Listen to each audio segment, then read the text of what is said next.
Welcome alpha. கர்த்தராகிய இயேசு கிறிஸ்துவின் இனிய நாமத்தில் உங்களை வாழ்த்துகிறேன்.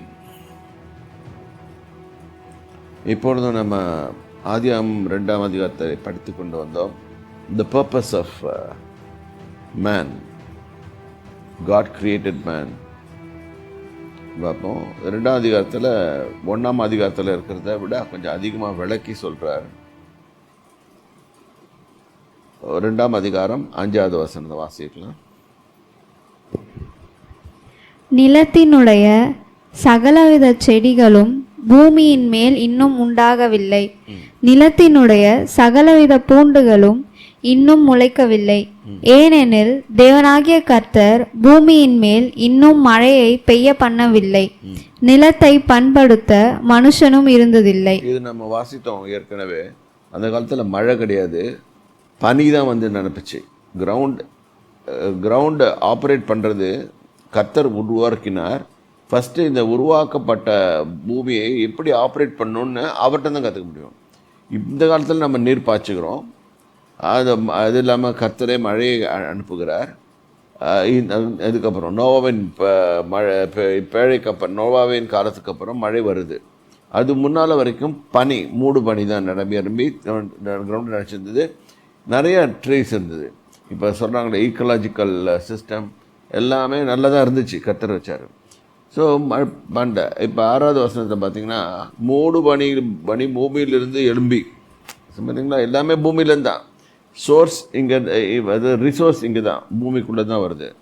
ஆனால் சோர்ஸ் வந்து ஆண்டவர் கொடுக்க பண்ணுறது, ஆண்டவர், அதை மறந்துடக்கூடாது. சோர்ஸுக்கும் ரிசோர்ஸுக்கும் நிறைய வித்தியாசம் இருக்குது. எல்லாத்துலேயுமே ஆண்டவர் தான் சோர்ஸ். நம்ம பார்க்குறதெல்லாம் ரிசோர்ஸ் தான். நீங்கள் ஒரு ரிசோர்ஸு, நானும் ஒரு ரிசோர்ஸு. நம்ம எப்படி இந்த பூமியை பயன்படுத்தி கொள்ளலான்னு வேதத்துலேருந்து கற்றுக்கலாம். அப்போ மூடு பனி பூமியிலேருந்து எழும்பி பூமியெல்லாம் நனைத்தது. இதுதான் திஸ் திங். நல்லா பண்ணுங்க. பூமியெல்லாம் நனைத்தது. தேவனாகிய கர்த்தர் மனுஷனை பூமியில் மண்ணில் உருவாக்கி ஜீவ சுவாசத்தை அவன் நாசியிலே ஊதினார், அவன் ஜீவாத்மானது. மனுஷனை உருவாக்கும் விதம் நம்ம வாசித்தோம். அவன் வந்து 3 விதமாக, மனுஷன் 3 பாகமாக உண்டாக்கப்பட்டிருக்கான்: ஆவி, ஆத்மா, சரீரம். இது அவ்வளவும் மிகவும் முக்கியமானது. இது இங்கே போடப்பட்டிருக்குது. அடுத்தது, எல்லாத்தையும் உருவாக்கின பிறகு தான் கர்த்தர் எல்லாத்தையும் ரெடி பண்ணிட்டார். ரெடி பண்ணிவிட்டு நீ போய் அதை மேனேஜ் பண்ணு அப்படின்னு சொல்லி, ஏதேன் தோட்டம் என்று ஒரு தோட்டம் இருக்கிறது. அந்த தோட்டத்தை உண்டாக்கி தாம் உருவாக்கின மனுஷனை அதில் வைத்தார். 8ஆம் வசனம் வாசிங்க. தேவனாகிய கர்த்தர் கிழக்கே ஏதேன் என்னும் ஒரு தோட்டத்தை உண்டாக்கி தாம் உருவாக்கின மனுஷனை அதிலே வைத்தார். ஒரு ஸ்டடி சொல்லுது, இந்த ஏதேன் தோட்டத்தை வந்து கிட்டத்தட்ட 1500 மைல் லென்த் பிரெத் சதுரமாக இருந்ததுன்னு அப்படின்றாங்க. பட் பைபிளில் it's not been recorded. But இந்த நியூ இது வரும்போது, ஜெருசலேம் வரும்போது அப்படி தான் இருக்கும். ஒரு வேளைக்கு அதோட கனெக்ட் பண்ணி பேசுகிறாங்களா தெரியல. ஆகவே எனிவே மனுஷன் ஒரு பெரிய தோட்டத்தில் கொண்டு போய் மனுஷனை வைக்கிறார், உருவாக்கி அதில் வைத்தார். 9வது வசனம். தேவனாகிய கர்த்தர் பார்வைக்கு அழகும் புசிப்புக்கு நலமுமான சகலவித விருட்சங்களையும் தோட்டத்தின் நடுவிலே ஜீவ விருட்சத்தையும் நன்மை தீமை அறியத்தக்க விருட்சத்தையும் பூமியிலிருந்து முளைக்க பண்ணினார்.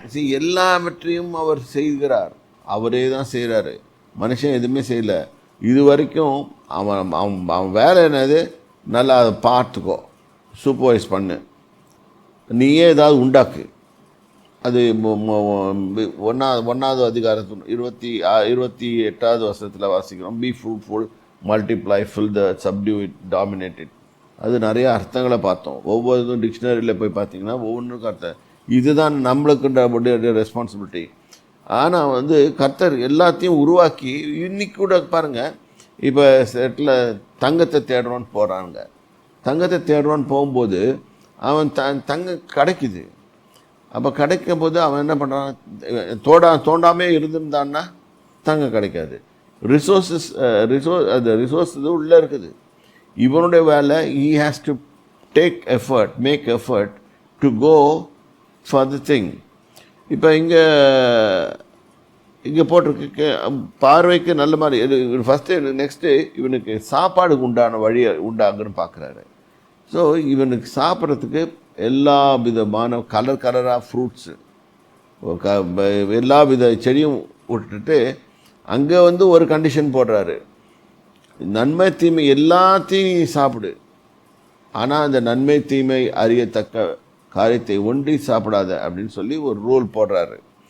ஆனால் இப்போ சொல்லி கொடுக்குறாரு, ஏன்னா மனுஷனே நீ அதை சாப்பிட்ற நாளில் செத்து போயிடுவ, அதனால் அது செய்யாத அப்படின்றாரு. அப்போ நம்ம என்ன கண்டுபிடிக்கிறோம், disobedience to God's command will bring death.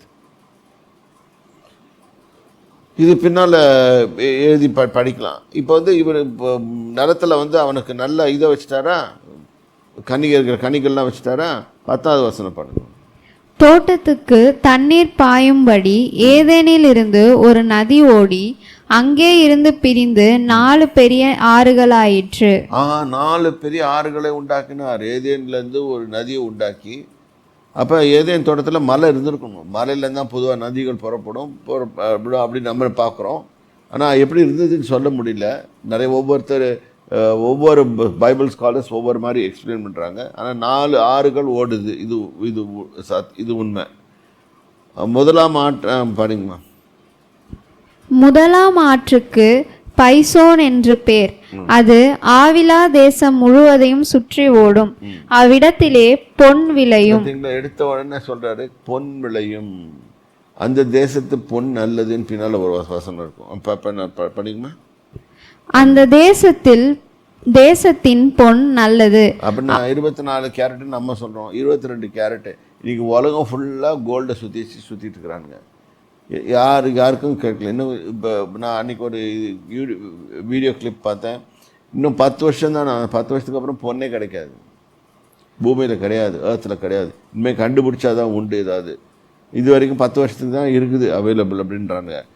இதனால ஏன்னா நம்ம கோல்டு ஸ்டாண்டர்டை வச்சு தான் முதல்ல மணி பிரிண்ட் பண்ண தொடங்கினாங்க. இப்போ இஷ்டத்துக்கு பிரிண்ட் பண்ணிட்டாங்க. ஆனால் அதை சப்ஸ்டியூட் பண்ணுறதுக்கு ஒரு இது இல்லை. அதனால தான் இன்ஃப்ளேஷன். சரி, பொருளாதாரத்தை எக்ஸ்பிளைன் பண்ண நான் விரும்பலை. இன்ஃப்ளேஷன் வருது, நிறைய காரியங்கள் உலகத்தில் நடக்குது. ஆனால் இதுக்கு முன்னால் கர்த்தர் எப்படி வச்சுருந்தாருன்னா கோல்டை உருவாக்கி மனுஷனே உனக்கு கொடுக்குறேன், இதை வச்சுக்கோ. இது பேர் ப்ரெஷஸ் மெட்டீரியல். இன்றைக்கி பார்த்தீங்கன்னா நம்ம வேதத்தில் வாசிக்கிறோம் கோல்டு, சில்வர், பிரான்ஸ், இது 3 தான் ப்ரெஷஸ் மெட்டீரியல் பார்க்குறோம். சில காரியங்கள் இருக்குது, ஸ்டோன்ஸ், ப்ரெஷஸ் ஸ்டோன்ஸ் இருக்குது, அது எசேக்கியேலில் போட்டிருக்கோம். ஆனால் இப்போ நிறைய இந்த அணுசக்தி உண்டாக்குறதுக்கு உள்ள அந்த ப்ரெஷஸ் மெட்டீரியல்லாம் இருக்குது, அதெல்லாம் கண்டுபிடிச்சி இதெல்லாமே தான் ஆண்டவர் கொடுத்த கிஃப்ட், அவங்களுக்கு மனுஷனுக்கு கொடுத்த கிஃப்ட்டு. அதை கண்டுபிடிச்சி அதை மேலே தான் அவங்க தன்னுடைய மணி வேல்யூவை காமிச்சிக்கிறாங்க அமெரிக்கன்ஸுன்னு பார்க்குறோம். இப்போ பாருங்கள், இப்போ நான் இந்த தேசத்து பொன் நல்லது. அவ்விடத்திலே பிதோலாகும் கோமேதக கல்லும் உண்டு. இங்கே பாருங்க, ப்ரெஷஸ் ஸ்டோன்ஸ், கோமேதக கல் இருக்குது. எங்கேயாவது இப்போ நம்ம ஊரில் கோமேதக கல் இருந்துச்சுன்னா அவன் பெரிய ஆளாயிடுவான். பாருங்க, எல்லாமே வேத்தில் போட்டுருக்கு. இது அவனுக்கு மனுஷனை உண்டாக்கி கார்டனில் கொண்டு போய் வைக்கும்போது அவனுக்கு எல்லாவற்றையும் செய்து தான் கொடுத்தாரு. அவனை இந்த மனுஷனை நான் உண்டாக்கிட்டேன், நீ எப்படியோ போய் வாழு அப்படின்லாம் சொல்லல. God gave him every resource. சாப்பிட்றதுக்கு வழி என்ன, இது பண்ணுற என்ன, உன் invention, how do you invent.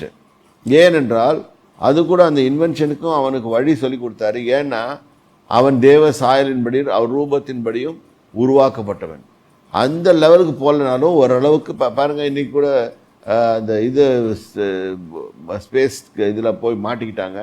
அதை வெளியே கொண்டு வர்றதுக்கு எவ்வளோ முயற்சி செய்து கடைசியில் இப்போ ஜாயின் பண்ணி இப்போ பிரிஞ்சு வரப்போகிறாங்க அப்படின்னு நியூஸ் கேள்விப்படுறோம். இதெல்லாமே காட் கிவன் டேலண்ட்டு தான். God has given man's talent. எல்லாருக்குள்ளேயும் இருக்குது. இது நம்ம நினைக்கிறோம் யாருக்கும் இல்லைன்னு நினச்சி. But God says as long as earth is there, man is there, I have given them talents and it will be inside of அவனுக்குள்ளே தான் வைத்திருக்கேன், அதை அவன் எடுத்து பயன்படுத்த வேண்டும். இது மனுஷனுக்கு கொடுக்கப்பட்டது. ஆதாமை கொண்டது அப்படியே கை கழுவி விட்டுட்டு போகல தேவன். அவனுக்கு எல்லாவற்றையும் கொடுத்து, சாப்பாடையும் கொடுத்து, ப்ரெஷஸ் ஸ்டோன். எதுக்கு ப்ரெஷஸ் ஸ்டோன் அந்த காலத்தில் கொடுத்தாரு ஆண்டவர்? ஏனென்றால் அவன் அதை வைத்து நாளைக்கு பெருசான பிறகு நல்லா நிறைய மனுஷங்களாம் பூமியில் வந்த பிறகு வியாபாரம் பண்ணுறதுக்கு எல்லாத்தையும் அதையும் உருவாக்கி கொடுக்குறாரு கர்த்தர். படிங்கம்மா அடுத்தது. இரண்டாம் ஆற்றுக்கு கீகோன் என்று பேர். அது எத்தியோப்பியா தேசம் முழுவதையும் சுற்றி ஓடும். இந்த எத்தியோப்பியா இன்னும் கூட இருக்குது. ஆனால் எத்தியோப்பியாவுக்கு நான் போயிருக்கேன். இட்ஸ் நல்ல மலைகள் உள்ள பிரதேசம். நல்லா எலுங்க பார்த்தாலும் மலைகளும் இது இருக்கும். It's not a very rich country, but it's a beautiful country. நல்ல இதாக இருக்கும். எங்கே பார்த்தாலும் மலை மலை மலை குகைக்குள்ளே இருக்கும். ஒரு எத்தியோப்பியா பற்றி ஒரு சின்ன ஸ்டோரி சொல்லிடுறேன். சாலமோனுடைய ஒரு பையன் மெலேக்னு பேர், I think his name is Melek. அவன் அங்கே கொண்டு போய் தேவனுடைய பெட்டியை வச்சுருக்கான்னு ஒரு ஸ்டோரி உண்டு. ஆனால் இது எவ்வளவு வெரிஃபை பண்ணப்படுறதோ இருக்குது. ஆனால் நான் எத்தியோப்பியாவில் நான் போயிருந்தபோது அவனுங்க நம்மளை விட ரொம்ப அட்வான்ஸ்டாக இருக்கிறாங்க வேத அறிவியல். இன்னைக்கு கூட பார்த்தேன் எத்தியோப்பியாவில் ஒரு ரிவைவல் ஒன்று ஸ்டார்ட் ஆகிருக்குதுன்னு சொல்லி கேள்விப்பட்டேன். 3ல் ஒரு பாகம் அங்கே கிறிஸ்தவ இயேசு கிறிஸ்துவை பற்றி அறிந்த மக்கள் தான் இருக்கிறாங்க.